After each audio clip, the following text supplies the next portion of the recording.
शिवम एक उच्च स्तर की सिद्धियां पाने में एक साधक को कितना समय लग सकता है। वास्तव में इसमें समय और दिन का महत्व नहीं है। महत्व ये है कि साधक का मन कितना शांत हुआ है, कितना उसके नियंत्रण में है, कितना वो नियमों को पालन कर रहा है। क्योंकि ये साधना है उस पढ़ाई की तरह है जिसमें अगर बच्चा पूर्ण समर्पित होकर अभ्यास करता रहे तो वो जल्दी से जल्दी पूर्ण कर लेगा।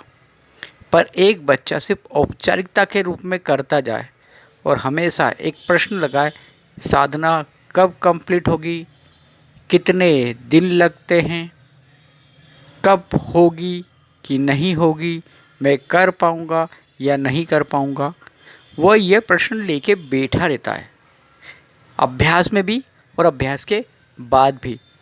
पर कुछ साधक होते हैं जो समर्पित होके ये नहीं सोचते कितना समय लगेगा और कितना टाइम लगेगा। वो सिर्फ ये देखते हैं कि मैं समर्पित होके कर रहा हूँ या नहीं कर रहा हूँ, मैं नियम फॉलो कर रहा हूँ या नहीं कर रहा हूँ। ज़्यादातर इंसान अपने आप को कई भागों में बांट के साधना करते हैं। जैसे मैं साधना कर लूँगा तो ये हो जाएगा, मैं साधना कर लूँगा तो वो हो जाएगा, मैं साधना से इसको कंट्रोल कर लूँगा ये हो जाएगा, मैं साधना से वो कर लूँगा तो वो हो जाएगा। इस तरह से साधक साधना काल में भी वो कई रूपों में बटा होता है और जो बटा हुआ है, जो टुकड़े टुकड़ों में फैला हुआ है, वो शून्य कहाँ है, वो स्थिर कहाँ है, वो एकाग्र कहाँ है। बस बैठा है शरीर के साथ, मन, आत्मा और मस्तिष्क तो पूरी दुनिया में घूम रहे। तो फिर सोचो कि साधना कैसे पूर्ण होगी, और तुम खुद सोच के देखो कितना तुम्हें समय लगेगा। क्योंकि हम क्या करते हैं, हम हर कोई साधना तो करना चाहते हैं पर बेसिक फाउंडेशन यानी उसकी एक ज़मीन तैयार नहीं करते जिस पे हम साधना को सिद्ध कर सकें। और वो ज़मीन होती है अपने मन को नियंत्रित करना। इसके लिए हम त्राटक करते हैं, गुरु मंत्र करते हैं, तो हम नियम लेके चलते हैं। पर इंसान जो भटका हुआ है वो ज्ञान और साधना गुरु से सीखने के बजाय यूट्यूब से सीख सीख के ढूंढ रहा होता है।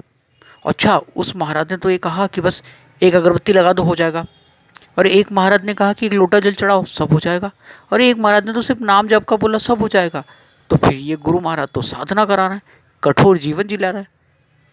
तो हमें ये समझ नहीं आता है कि ऐसा ही अगर सब कुछ सरल होता तो 12 साल बच्चा पढ़ाई क्यों करता। फिर नाम जप दे दो, बच्चा कॉलेज में पहुंच जाएगा, डिग्री प्राप्त कर लेगा, डॉक्टर बन जाएगा और जज, वकील, यहाँ तक कलेक्टर तक बन जाएगा सिर्फ नाम जाप से ही, एक लोटा जल चढ़ाने से ही। तो हमें ये ध्यान रखना है, ये जो टेक्निकल लोग बताते हैं, ये टोने टोटके जो बताते, तरीके जो बताते हैं, ये उन आलसी निठल्ले लोगों के लिए है जो कुछ करना नहीं चाहते। तो उन्हें भी दिखता है कि भाई भक्ति हो रही है, पूजा हो रही है, हम भक्त हैं बस। तो उन लोगों की सोच के देखो जो जीवन लगा देते हैं इस तपस्या मार्ग में। हम तुलना करके देखें तब हमें समझ आएगा कि साधना सिद्धि में कितना संयम और कितना नियम की आवश्यकता पड़ती है।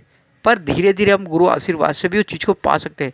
लेकिन ये पहली शर्त ये है कि तुम्हें गुरु के प्रति पूर्ण समर्पित होना पड़ेगा।